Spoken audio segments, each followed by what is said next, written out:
બનાસકાંઠા જિલ્લાના અમીરગઢ તાલુકામાં આદિવાસી સમાજના યુવકોએ અનોખો રીતે વિરોધ નોંધાવ્યો। આદિવાસી સમાજના વિદ્યાર્થીઓને નોકરી અને ઉચ્ચ અભ્યાસ માટે જાતિના દાખલાઓ માટે સરકારે 1950ના વર્ષના પુરાવા માંગવામાં આવતા આદિવાસી સમાજના વિદ્યાર્થીઓને ઉચ્ચ અભ્યાસ કરવા તેમજ અનેક યુવકોને નોકરી મેળવવા માટે ભારે મુશ્કેલી ઊભી થઈ છે, જેને લઈ મુખ્યમંત્રી સુધી રજૂઆતો કરવા છતાં પણ કોઈ નિરાકરણ ન આવતા આખરે આદિવાસી વિસ્તારની શાળાઓમાં આદિવાસી સમાજના વાલીઓએ વિદ્યાર્થીઓને શાળાએ ન મોકલી અને વિરોધ નોંધાવ્યો હતો।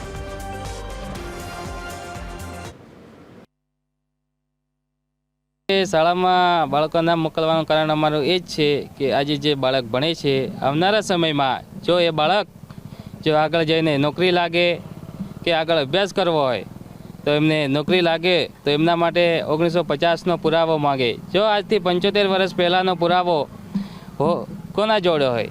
1947માં દેશ આઝાદ થયો કે સરકારને વિનંતી કરીએ, સરકાર પાસે વાલીઓ અપેક્ષા રાખીને બેઠા છે કે તમે નાના બાળકોને આવતી પેઢીને આ અત્યાચાર જે કરવાનું કર્યું છે આ બંધ કરો અને એના લીધે દીકરા દીકરીઓ ભણી ગણીને જે નોકરીઓ આરે ગયા છે એમને સંપૂર્ણ રીતે જે કાયમી અગાઉ જે દાખલા મળતા હતા એ જ પદ્ધતિથી દાખલાઓ ચાલુ કરે। જે લોકોના દાખલાઓ રદ કર્યા છે એમને પાછી મંજૂરી આપીને નોકરીમાં જોઈન કરે।